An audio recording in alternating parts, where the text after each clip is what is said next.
Hay lugares que parecen guardar un estigma, parecen conservar impregnaciones de un pasado, casi siempre dolorosas, casi siempre luctuosas, y que conforman un museo de extrañas percepciones. Eso ocurre en el lugar en el que nos encontramos. Es una vieja fábrica, hasta ahí todo bien, pero cuando uno profundiza en su historia, se da cuenta de que aquí han ocurrido muertes violentas. Quizá por eso se ha convertido en escenario de fenómenos paranormales. Bienvenidos a Málaga Misteriosa. Les habla José Manuel Frías. Comenzamos.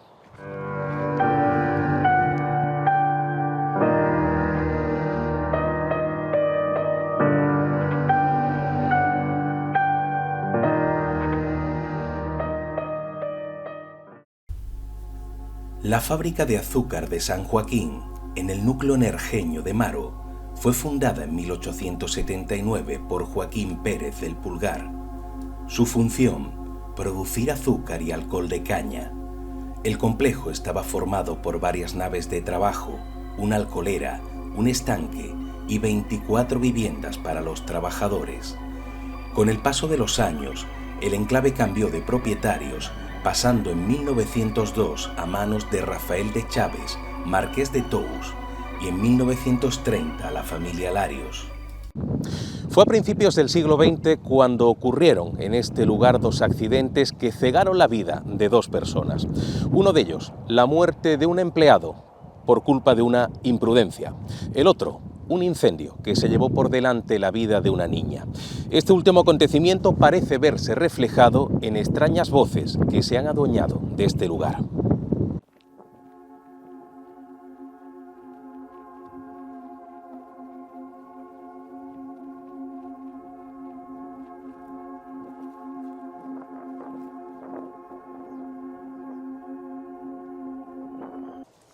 Bueno, Juanma, vamos a conocer la parte más luctuosa de esta fábrica, esos acontecimientos que mucha gente cree que son de alguna forma el detonante de lo que hoy día se está viviendo. Vamos a empezar viajando al año 1904. Tenemos un personaje, José Moreno Vía, que parece que tuvo un accidente en este lugar, que no le produjo la muerte inmediatamente, pero sí tuvo un desenlace bastante triste, ¿no? ¿Cómo ocurrió?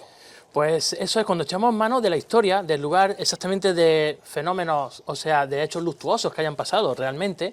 Pues tirando de ese hilo histórico sacamos esto que sucedió en esa fecha que has dicho, de este trabajador que estaba trabajando en la alcoholera precisamente, cuando inhaló un gas que le produjo un estado de casi de shock, y no murió aquí en el momento, o sea, no murió físicamente en las instalaciones, pero sí es verdad que fue trasladado a Belén Málaga de urgencia y allí sí falleció, o sea, creo que duró 24 o 48 horas solamente.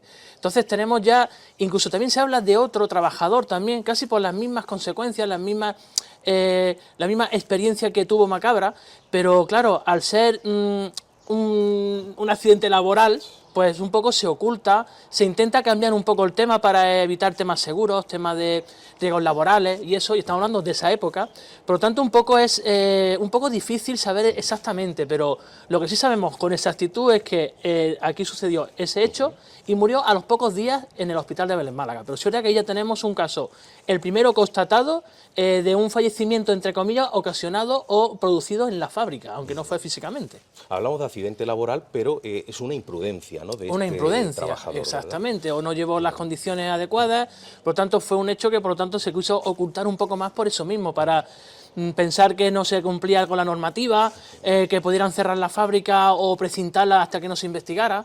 Por lo tanto fue una muerte súper rápida que a la familia incluso se le dio, por lo que he entendido también, un dinero para intentar un poco calmar el tema, pero esa muerte está ahí constatada realmente. Con lo cual estamos hablando de algo que sí está constatado en los documentos de época, como una noticia oficial, pero ahora sí vamos a hablar de algo que no está constatado a nivel de prensa, pero que parece que fue completamente cierto. Hablamos de un incendio, tiene que ver con esta habitación, pero ante todo, ubícanos un poquito, ¿dónde estamos? ¿Cuál es este edificio concreto en el que nos encontramos? Pues sí, estamos en los aledaños, en la entrada de la fábrica, todavía estamos en extramuros, no estamos dentro de la fábrica, y estamos en el lugar donde vivían los trabajadores que trabajaban en la fábrica de azúcar, en la alcoholera, y era donde las familias y ellos mismos vivían. Entonces no estamos tampoco dentro de la fábrica, pero sí es verdad que tenemos un hecho luctuoso que a la hora de un poco de que saliera esto a la luz por las investigaciones, nos llegó un testigo, nos llegó un testimonio real de una persona que es familiar de esa familia que vivía aquí, de esos trabajadores. Y en concreto, pues lo que sucedió fue algo increíble, ¿no? Porque sí es verdad que se escuchaba un poco el tema de las leyendas, de lo que se escuchan en la fábrica, rumores, de que una niña, se hablaba en el estanque que se podía haber ahogado, ya un poco se oían cosas, pero no eran muy centrados, ¿no? De hecho, no hay tampoco testimonio real de eso que estamos contando, ¿no? Del tema del estanque y eso. Pero siempre se hablaba de una niña. Y se me pusieron los vellos de punta a los compañeros y a mí cuando llegó ese testigo a nivel personal y de manera anónima, cuando nos dijo, yo sí he vivido, mi familia ha vivido ahí un hecho luctuoso que está relacionado con una niña. Y es que estamos en el lugar, estamos en una de las casas, que de hecho vemos en lo que es la chimenea, incluso, y nos remontamos a esos años, finales de 1800, 1900, cuando ya estaba la fábrica funcionando, nos imaginamos a una madre, una mujer, cocinando con su estrébere, con su chimenea, haciendo la comida al mediodía, cuando su hija, una chica, una niña de 6 años, coincide ya todo, entró por aquí corriendo para darle un susto, para asustar a la madre como jugando, pero con la mala suerte que se le prendió el vestido fuego. La madre, al ver a su hija en llamas, imaginaros esa escena justamente aquí, lo que hizo fue cogerla en brazos. Su idea era arrojarla a un arroyuelo que hay un poco más adelante para apagarle el fuego, pero ella no pensó que al correr más aire le daba, más oxígeno al fuego. Por lo tanto, solo puedo alcanzar unos metros. Justamente en la entrada cayó de rodillas con su hija en llamas, que ya empezó ella hasta a quemarse, empezó a gritar.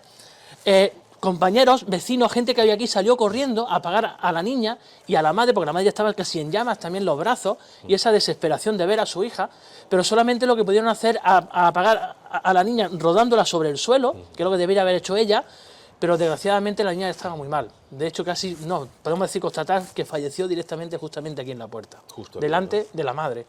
Por lo tanto, ese hecho luctuoso, eso sí está constatado por un testimonio de una persona que ha estado, de un familiar de una persona, y que no ha constatado eso totalmente tal cual lo hemos relatado. Por lo tanto, otra historia, otra coincidencia de esos fenómenos o de esas inclusiones o psicofonías que podemos encontrar de una niña, precisamente en este mismo lugar, en esta misma zona, donde está relacionado con un hecho luctuoso que realmente también sucedió. Claro, sabemos que esta historia es completamente real, porque completamente tenemos real. Un familiar, pero es curioso cómo no aparece tampoco en prensa. Yo no sé si tiene que ver con ese deseo de tapar cualquier accidente que pudiera ocurrir aquí, ¿no? Exactamente, todo lo que está relacionado con accidentes laborales, accidentes de trabajadores en la fábrica, podía paralizar la fábrica. Podía investigación, paralización de todo, qué sistema de seguridades tiene, si están dados de alta, si no están dados de alta, si esa familia realmente era una familia que estaba con un trabajador aquí.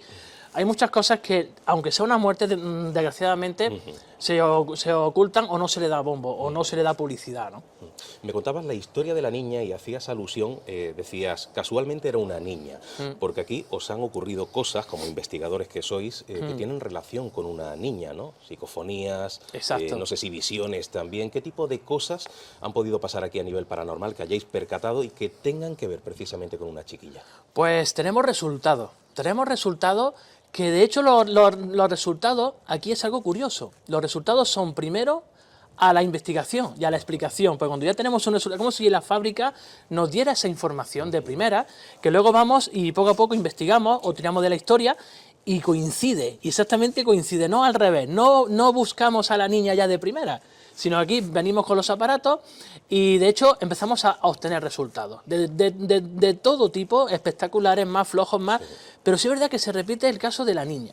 La niña tenemos una fotografía que es espeluznante, porque vemos, haciendo ráfagas de fotografías, vemos como literalmente, como si fuera una nube, una niña que está sentada como arrodillada, como cogiendo un libro. Hasta se le ve la cabeza, se le ve como si tuviera un vestidito blanco y se le ve como apoyada en una piedra como leyendo un libro.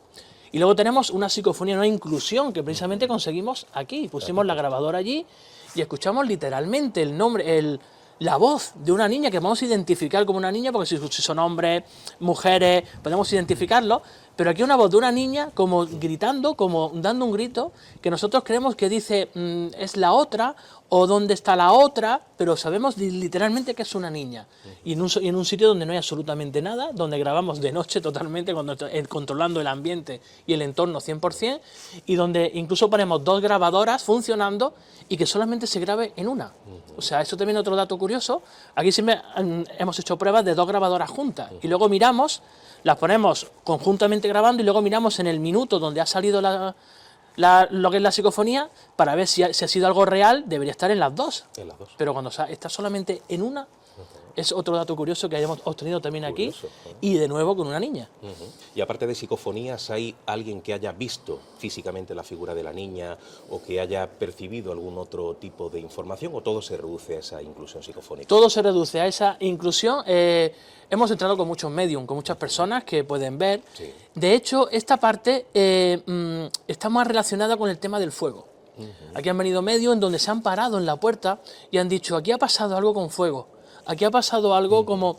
Es como si se hubiera quedado impregnado ese tema del incendio, de esa niña quemada, pero no, por lo menos a mí, no ha habido casos de niños, de ver ni una niña corriendo, o de ver psicofonías, sonidos, inclusiones, sí, pero físicamente verlo no. Ya hemos visto otras cosas diferentes, otras entidades que están en otra ala o en otra zona también. Que luego conoceremos. Pero la niña no. La niña es verdad que se queda aquí solo en plan psicofonía, que yo creo que es una impregnación. Sí. Puede ser una impregnación, porque eso fue algo muy, muy luctuoso, algo que incluso la madre, vamos a meternos en el papel de ella, que vio en sus manos cómo moría su hija quemada, y en un lugar, yo creo que ese dolor y esa tristeza se ha quedado aquí impregnado. No es que la niña esté aquí, porque la niña no la hemos visto, no, es como si escucháramos ese eco del pasado. Eso que sucedió en bucle estuviera aquí funcionando. Por lo tanto, yo creo que esta zona sí es impregnación.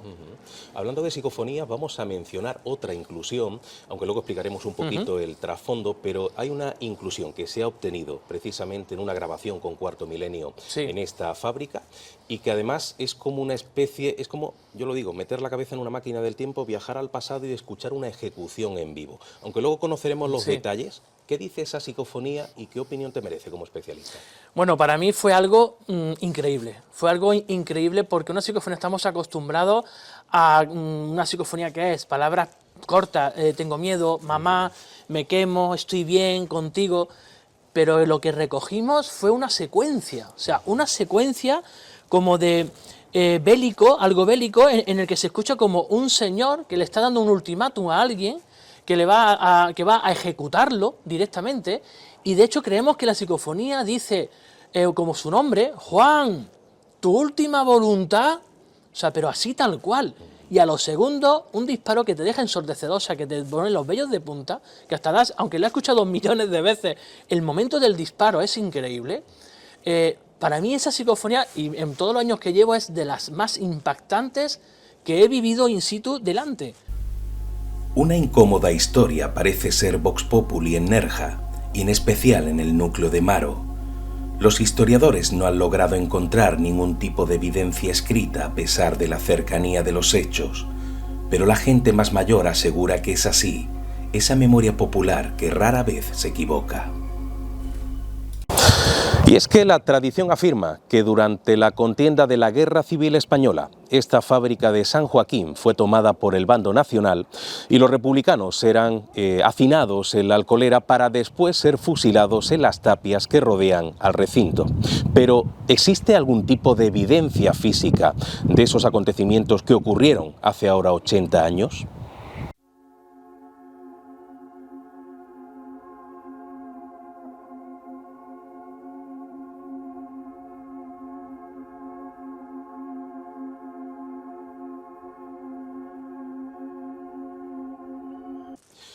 Bueno, vamos a ir desvelando esas historias luctuosas, más allá de las que hemos contado, y hay una que tiene que ver con un triste episodio de la historia de España, que es la Guerra Civil Española. ¿Qué relación tiene esta fábrica, qué relación tiene el lugar en el que nos encontramos, esta vieja Alcolera, con esa época de la Guerra Civil?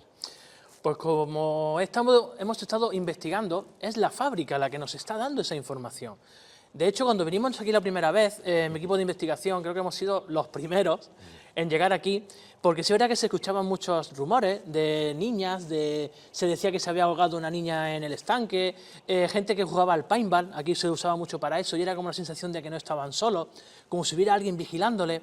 Entonces yo llegaba, digo, cuando yo llegué aquí la primera vez, digo, yo, si soy sincero, no me esperaba ningún resultado, simplemente leyendas urbanas, lugar que sí, visualmente es un lugar tétrico, que realmente cuando llegas te echa para atrás de lo tétrico que puede ser, pero cuando ya veo fotógrafos que se dedican a la fotografía, aquí viene mucha gente para hacerse fotos en bodas, en comuniones, porque el sitio también merece la pena, y cuando miran a las cámaras y ven como trozos distorsionados, como una sombra detrás de las personas que están en la fotografía, piensan que es un error de la cámara, pero luego cuando ya unes cabos y unes todo, dice aquí tenemos que venir a investigar, ¿no?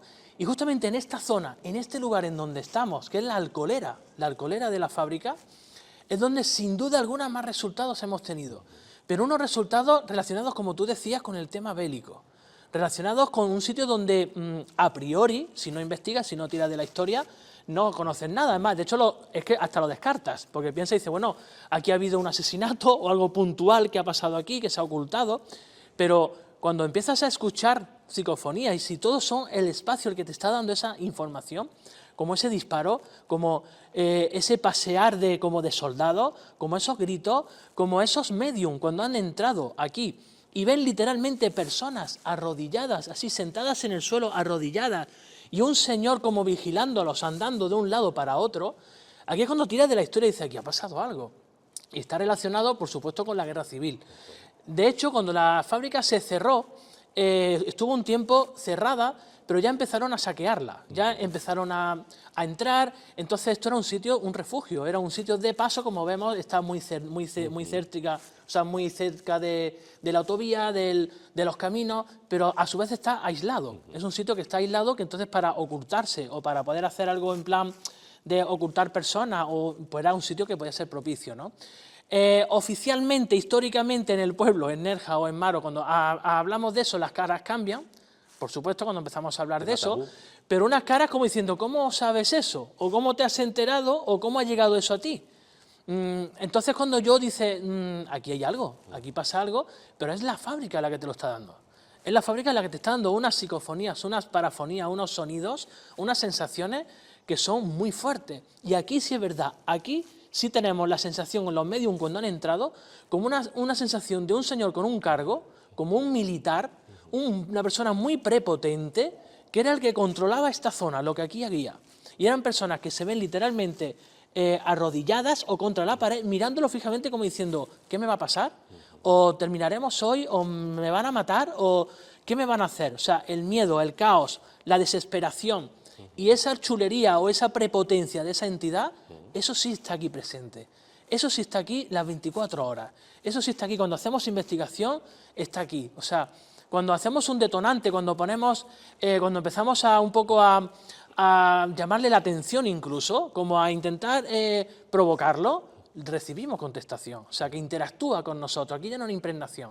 Aquí está interactuando con nosotros esa entidad que sin duda alguna está relacionada con un hecho bélico. Y hecho bélico en España, en Andalucía, en el sitio en donde estamos, viendo la época en la que la fábrica dejó de funcionar, viendo el paso de republicanos, el paso que había aquí de gente, sin duda alguna, el mar que está justamente enfrente, yo creo que tenemos todas las piezas unidas para que esto fue algo que estuvo relacionado con la guerra civil, pero de una manera muy luctuosa y muy fuerte, y sigue estando aquí presente, ¿eh? Y que por lo tanto el sitio en el que estamos es un lugar donde se habrían producido ejecuciones, fusilamientos. De todo esto no hay ningún tipo de documentación, tú ya lo decías, no hay documentación. Es un poco el rumor popular, pero en el pueblo sigue siendo algo como prohibido, un tema que no se puede tocar, como has dicho, ¿no?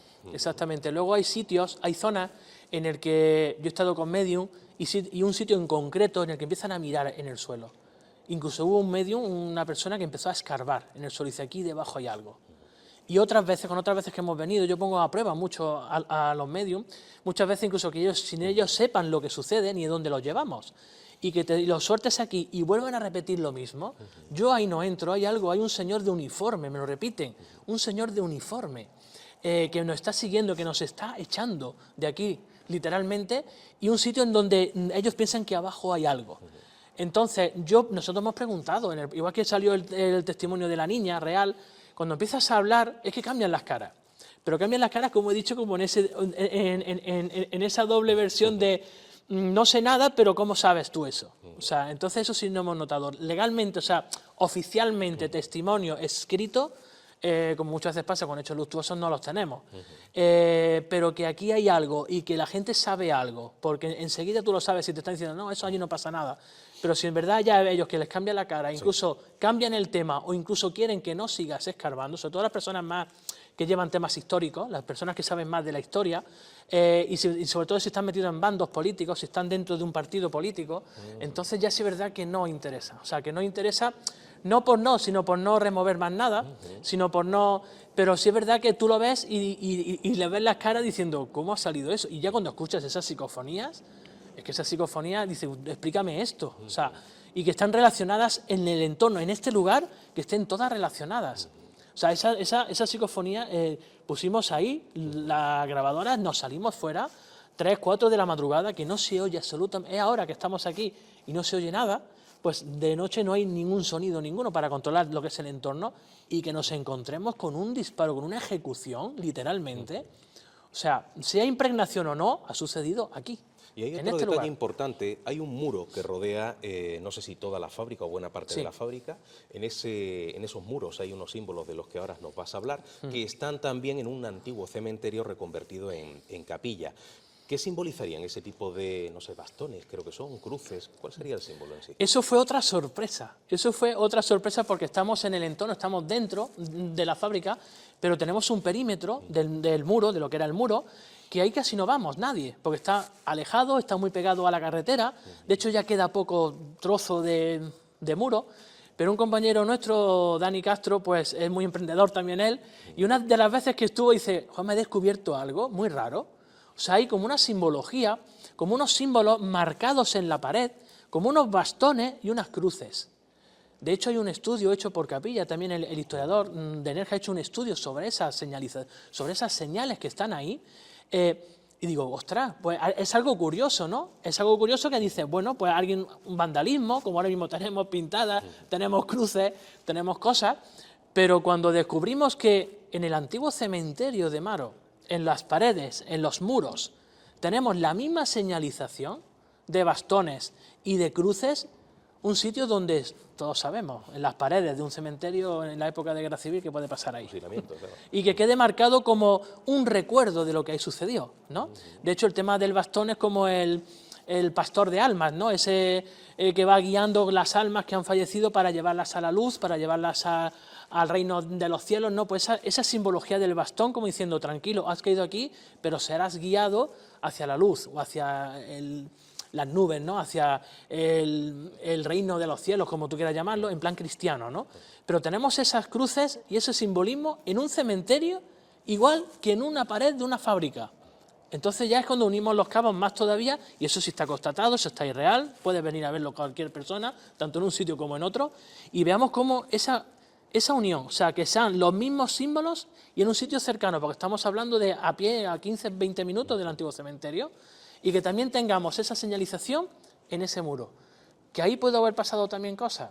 Yo lo dejo ahí, pero tenemos la simbología encima, esa marca que coincide con la del cementerio, que ahí no hubo ninguna duda. De ser cierto aquello que cuenta la tradición, esas historias de fusilados en el complejo azucarero de San Joaquín, podríamos entender por qué aquello se ha convertido en escenario de sucesos de difícil explicación. Desde hace años, el enclave, dado su aspecto imponente, ha servido a muchas personas para realizar llamativas fotografías. En muchas ocasiones, la cámara capta extrañas anomalías en forma de columnas o de lanzas de luz. Más allá de esos efectos, en la fábrica se han podido grabar psicofonías o experimentar sucesos de todo tipo, tal y como aseguran numerosos testigos. Vamos a hablar ahora de fenómenos extraños que han ocurrido aquí, ya hemos mencionado algunos de ellos, pero algo que me llama mucho la atención y que suele ocurrir en este tipo de lugares es cuando llega alguien con una cámara de fotos, con un teléfono móvil, con algún tipo de aparato electrónico, baterías que se bajan, problemas técnicos. ¿Tú también has podido percibir cosas así? He podido percibir, incluso he invitado a personas, a equipos de investigación, para que ellos también vivan en primera persona esto, sobre todo para comparar toda esa fenomenología. Digo, para que no vean que serán los aparatos nuestros, si somos nosotros solo con los que interactúan, y si no, incluso ha llegado a venir un equipo de televisión para hacer una secuencia de una película, de un sketch, y tuvieron que irse todos. O sea, me llamaron a mí y dice, Juan Manuel, para que nos indique un poco por dónde tenemos que ir, dónde pisar, dónde es más peligroso, y me vine con ellos. Tuvieron que irse sin rodar casi el final de la secuencia, porque cámaras con 2 baterías, antorchas de luz, todo dejó de funcionar en cuestión de segundos. O sea, estaban equipos de audio y vídeo en condiciones, equipos profesionales, y no se lo explicaban. Dice, pero si la antorcha estaba con un 90% de batería, ¿cómo se me ha ido una antorcha de luz? Las mismas linternas de pilas, no solo las baterías, sino pilas también. Hay sitios, hay zonas que en un momento dado es como si esa entidad que estuviera ahí o algo, tuviera que alimentarse de la energía, o cuando está cerca nuestra, para que pueda incluso manifestarse más todavía. Y bueno, sensores de movimiento, y esto que estamos en un sitio en exterior, ¿vale? Sensores de movimiento, bueno, la sensación de que no estás solo, eso es constante. Vas andando, incluso vas andando por la noche, que el silencio es sepulcral, y vas viendo y notas como si detrás tuya, es que escuchas hasta el rastreo del suelo, de los pies, como si hubiera alguien detrás tuya, que te gira diciendo, pero qué compañero hay ahí si están todos allí, ¿no? O sea, es increíble. El tema de las cámaras de fotos. Aquí hay muchísimas fotografías inexplicables. Es lo más difícil muchas veces conseguir, porque fotografía tiene que ser algo muy claro, una entidad, una silueta, un orbe, ¿no? Pero aquí tenemos, bueno, de hecho la primera vez que llegamos, antes de entrar en el mismo parking, tenemos una de las fotos para mí también más impactantes. Es que a mí la fábrica ha sido impactante, porque todos los mejores resultados los hemos obtenido aquí. Es increíble, ya hemos estado en un cementerio en Cristal, pero este sitio para mí ha sido una sorpresa, una sorpresa y un regalo. Porque siempre que hemos venido, siempre hemos tenido resultados.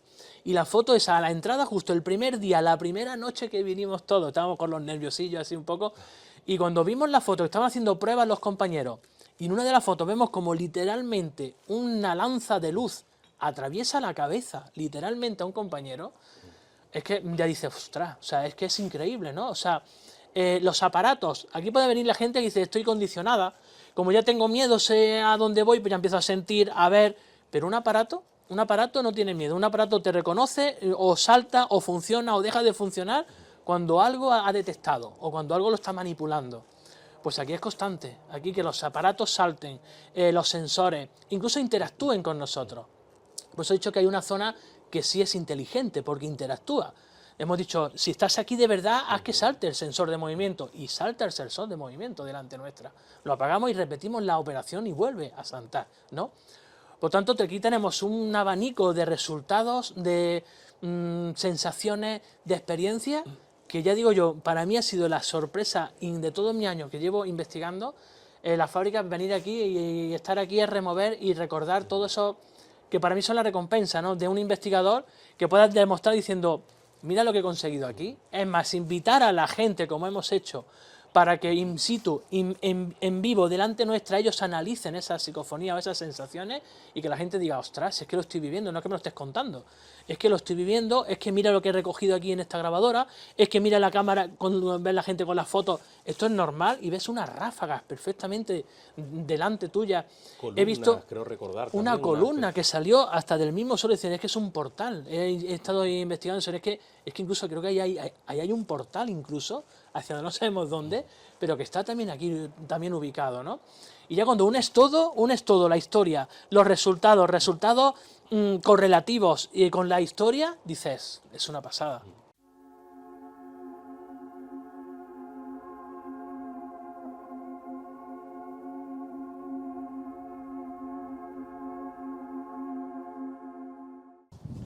Dicen que dentro de poco este lugar desaparecerá. Esta vieja fábrica de San Joaquín se convertirá en otro escenario. Quizá a partir de ese momento sus historias se irán diluyendo y caerán en el pozo del olvido. Por eso hoy hemos querido recuperar parte de ese legado. Nos vemos en una próxima edición de Málaga Misteriosa. Un fuerte abrazo, amigos.